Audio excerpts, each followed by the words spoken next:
You don't have a margin for error. Don't open the windows, don't open the doors of your life to other things to come in. And if you're having to make decisions about whether they can fit, just say no. Joe Alexander, born December 26, 1986. Joe Alexander in 2014, after being out the league for 4 years by then, said that he tries to take things from his first stint in the NBA, but for the most part, that's a closed book for him.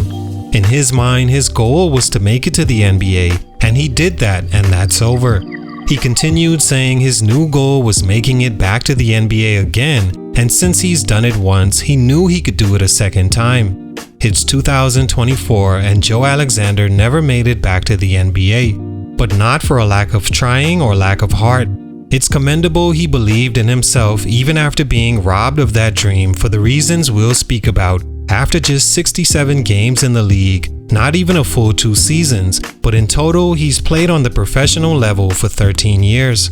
This comes after being drafted top 10 overall, 8th as a matter of fact, before 4 future All-Stars in Brook Lopez, Roy Hibbert, DeAndre Jordan, and Goran Dragic in 2008. He was supposed to be the great hope for the Bucks, a small team in the Midwest looking for a sleeper pick they could build around for years to come to finally make them some sort of contenders for the first time since the 70s when they won their first championship. Alexander, prior to, was a star for the University of West Virginia, All-Conference first-team performer, and AP All-American honorable mention. He averaged 16.9 points a game, 6.4 rebounds, while shooting 26% from 3 in his final year of college, the year before the NBA would change forever with the drafting of Steph Curry, who transformed basketball from the ultra-athletic point guard to everyone infatuated with the deep ball, meaning every position began working on their three-point shooting in order to survive the new league. For all intents, Milwaukee should have never took Alexander so high in the draft, but going off of their record of drafting players since 2000, they have a history of not getting it right all but one time when they took what they saw as a risk in Giannis, who turned out to be arguably the franchise's best player of all time, winning a championship in 2021. Before the 2008 draft, Alexander was considered one of, if not the top athlete in the draft in competition with Derrick Rose for his all-around athleticism, being top 2 in max vertical touch, 3/4 court sprinting, and bench press, not to mention the best overall one-on-one player. Numbers that matter little between the lines in a 5-on-5 situation.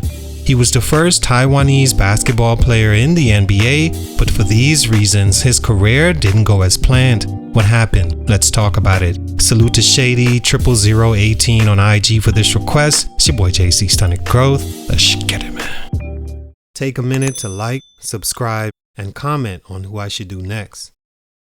Joe Alexander was a 6'8" small forward from Kaohsiung, Taiwan that moved to Silver Spring, Maryland when he was 2 years old, only to move to China at 8 years old, where he'd spend the next 8 years.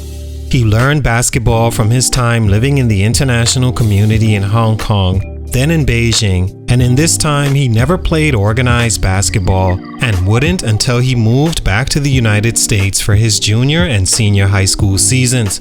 He upped his workload and training regimen, and it helped him get better and eventually good enough to earn a spot with West Virginia, where he came in as an afterthought freshman, a starting and contributing sophomore, to the last few months of his junior year playing his way onto the NBA radar, eventually entering the draft after that season and becoming a lottery pick. Stunt number 1, plunged into the deep end. As Joe explained himself in an interview with Basketball News after he left the NBA, everything for him came so fast that he feels he went from not being able to swim, then over a short period of time thrown into the deep end to either sink or swim.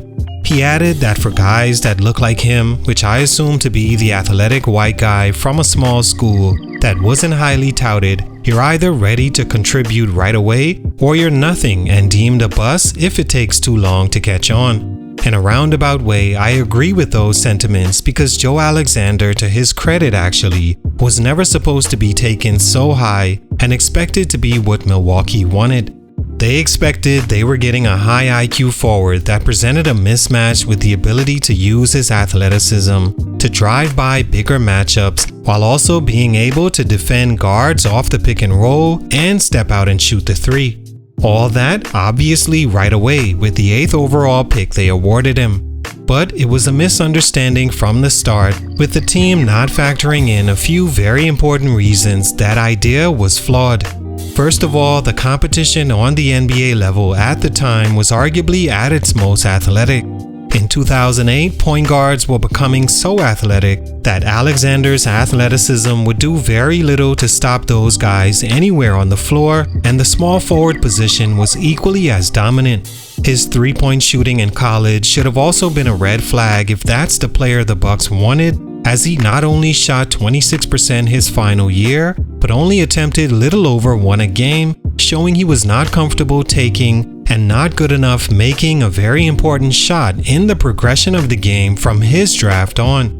And lastly, the fact he was still green being a standout player, having 2 seasons of high school ball at the organized level, where he was not a highly touted prospect ranked 147th overall, 1 year under his belt as a star for his college team, where he got on the NBA radar the last 2 months of the season.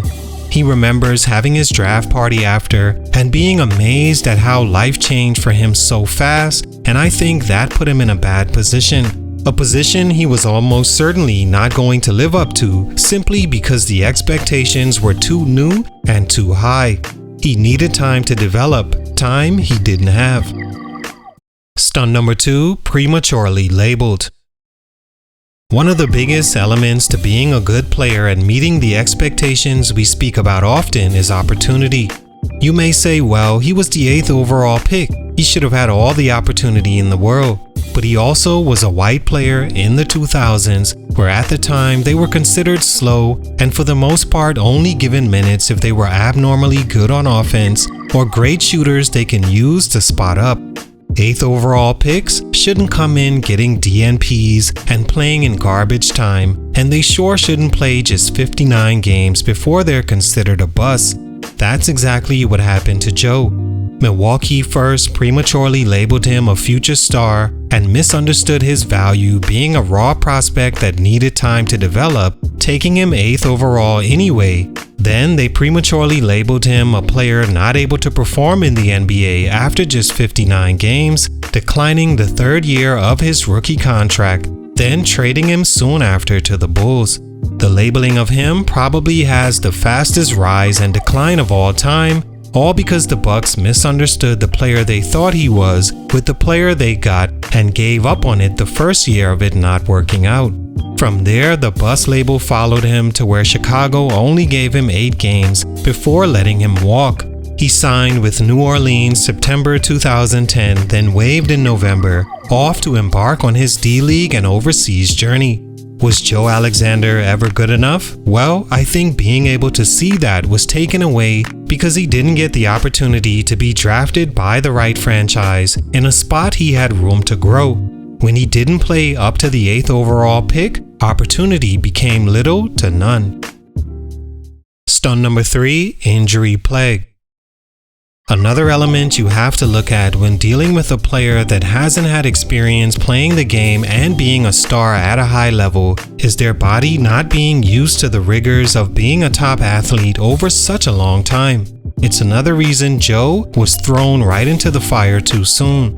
It led to his body breaking down as far as injuries, literally taking opportunity away from him. He went from New Orleans to the Texas Legends of the D-League, where he had success averaging over 20 points and almost 9 rebounds, even being named a D-League All-Star in 2010-11. After a brief stint in Russia, he signed with the Golden State Warriors in September 2013, but was waived a month later after an MRI showed that a knee injury suffered previously was yet to have fully healed.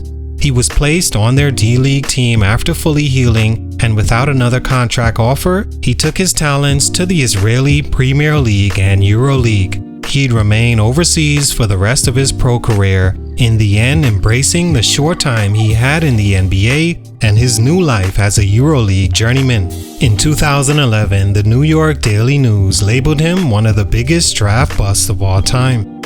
All in all, Joe Alexander should be commended for his work ethic to turn himself into a top 10 pick after having limited amateur experience in organized ball, and the one-on-one player he turned himself into, where he says he dominated his one-on-one workouts pre-draft to where he felt he was the best one-on-one player in the world.